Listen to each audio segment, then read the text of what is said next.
And good morning, good morning, good morning. Yes, may lakad tayo ngayong araw na ito. And yes, sasakay tayo sa train. At dito tayo magmi-meet sa Pitone train station ni Maricar. Pero next time ko na kayo lilibutin dito sa Pitone train station, alam niyo na. And may bago tayong kasama ngayon na first time na sasakay sa train, kaya exciting to. Eto nga si Kaden, first time sasakay sa train, kaya siyempre picture na yan. O, diba? May lalakarin nga tayo sa city at sumama tayo kay Maricar dito sa Philippine Embassy para sa kanyang SPA. At may nakita nga ako ditong maps, ayan, Batangas, ang ating hometown, Oriental Mindoro. Yeah! And yes, nakapunta na tayo dyan mga ilang beses na kasi kailangan din natin magpa-renew ng passport ni Rapa Boy at saka ng SPA. Tapos pwede din dyan yung mga affidavit. Pero pag magpapa-process ka ng mga papers doon, much better na magdala ka na ng cash. Pero meron din naman silang EPOS. Pero syempre, mas maganda yun na may cash ka na at wala silang pay wave. At hindi ka mahirapan sa pagpapalasas ng papel dito kasi kahit nga Philippine Embassy, nagtatagalog sila. Yes, yun talaga ang pinakamagandang benefit. And sabi nga nila, pwede ka din naman magpa-SPA dito sa council dito sa New Zealand. Ang sabi pa nga ay libre daw yun. Kaso English doon. Ang taas-taas ng level ng English mo. Baka hindi ka magkaintindihan.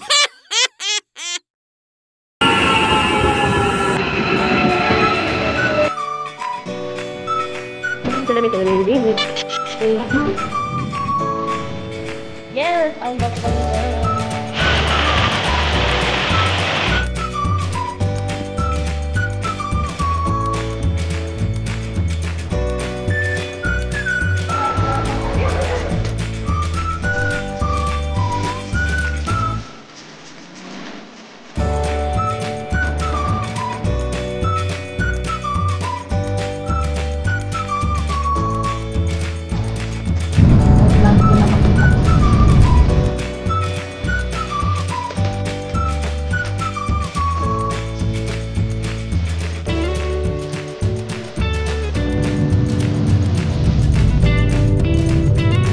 And madali lang naman tayo natapos na sa Philippine Embassy. Syempre afternoon, galaan na.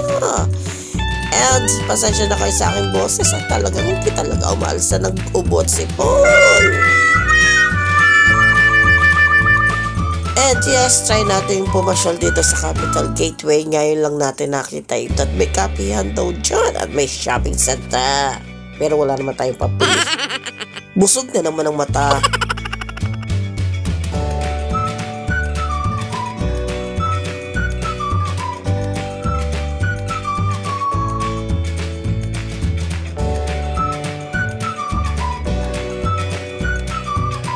Yun ang mga marites.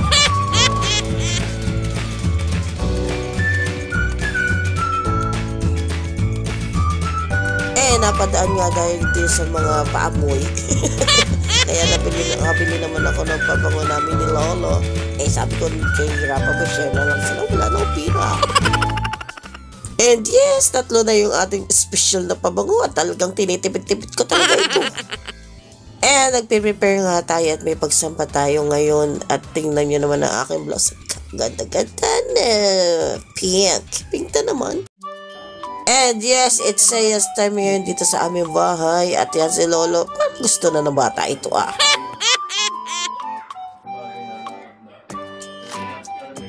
Leia!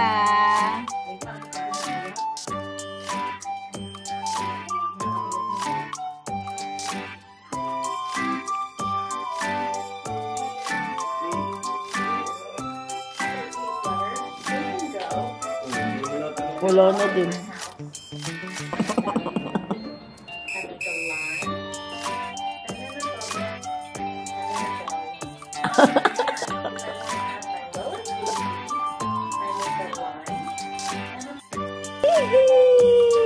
Galing!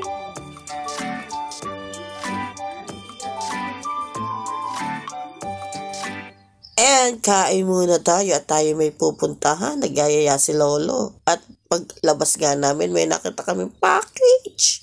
Aba, ang order ni Rapaboy, kay Rapaboy yan. And nagyaya nga si Lolo dito sa city. At dito tayo sa Newtown ng city sa May Tipapa. At malalambot at madami daw ditong tinapay kasi I love bread. Ay, dumayo pa talaga tayo sa City of Wellington.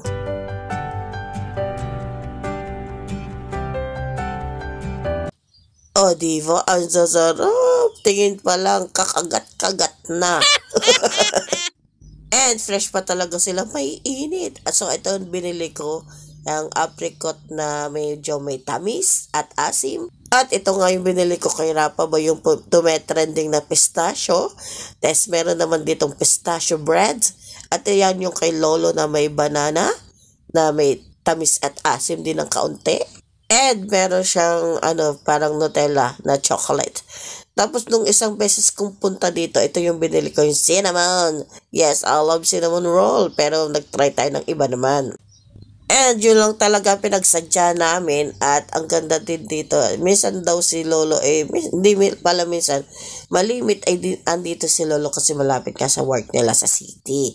And it's uwi ang time na. Tapos kung maaalala nyo, minsan nakapunta na tayo dito. Tagal. So dito tayo noon nag-meeting noon sa company, sa shop. Tapos dito sa banda diyan, tayo nag-dinner kasama natin ang ating mga ka-work. And it's my day off at samahan niyo ako tayo magtatanim. Kasi nga, parang nagsiksikan na yung ating binhi ng ating pechay dito. So, bumili ako ng another lupa. Tapos may styro ulit tayo para maghiwa-hiwalay na siya at ayusin na natin.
Ari nga, dahil nga ang nabili nga nating lupa ay hindi talagang potting mix, kundi garden booster. So, kailangan natin ng maraming ordinaryong lupa. So, ang ginawa ko, binunot ko muna yung mga tanim doon sa kabila, tapos pinag-mix ko yung lupa nila para hindi purong-purong booster itong mailalagay natin sa ating mga halaman kasi baka mamatay sa sobrang nutrients.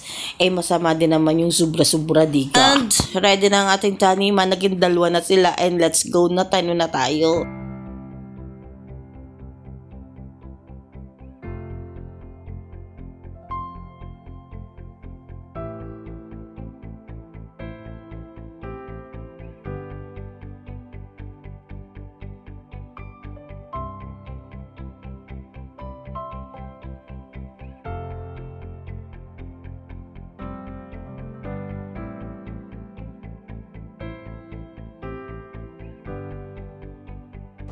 And so, ginawa ko nga, dahil hindi rin man masyado kahabaan itong ating taniman, ginawa ko nang siyang tigdadalawang binhi sa isang taniman, sa isang butas. Kasi nga, hindi ko nga alam kung magkakasya ito. At sana naman nga mabuhay ito, kakasya naman siguro ito pag ito'y lumaki laki. Wow, sana all. Sana nga.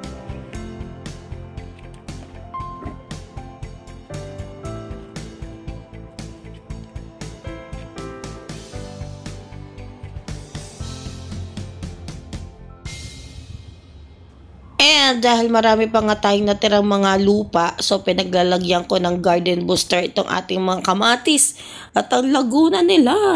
Ewan ko lang kung paano magsisiksikan yung mga yan. Ay si Lolo nagtanim yan. Parang 2 hanggang 3 yata ang ginawa niya. At sana nga ay magbunga yan ng madami.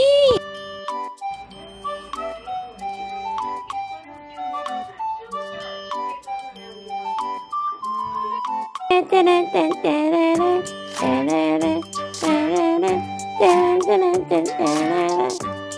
kapan yung ano? Ano ba pinapuyaw si John naman yung ganyan kumain niyo?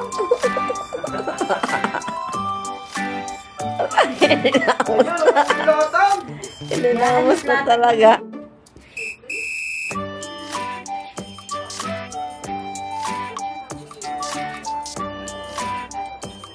Oh!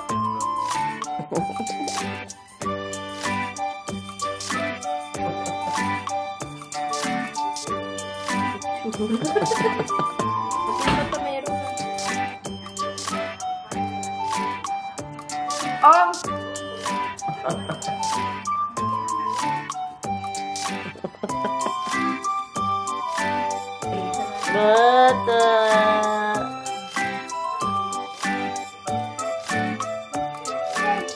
Ha?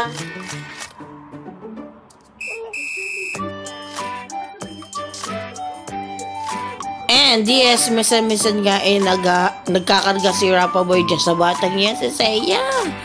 Dahil nga nagpapalinis ako ng kuko doon sa nag-aalaga kaya pinagbantay ko muna siya. At dahil dumating na din ang kanyang order at binuksan na niya, ayan, dami! Sana all.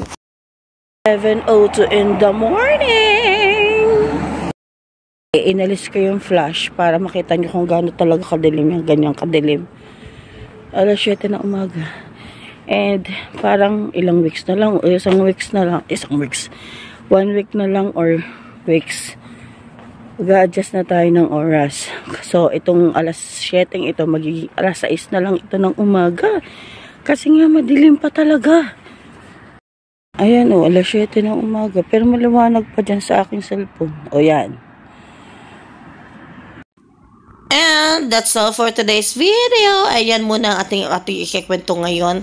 At i-update ko kayo sa ating mga gulay at sa ating mga paggala. And thanks for watching. Bye-bye!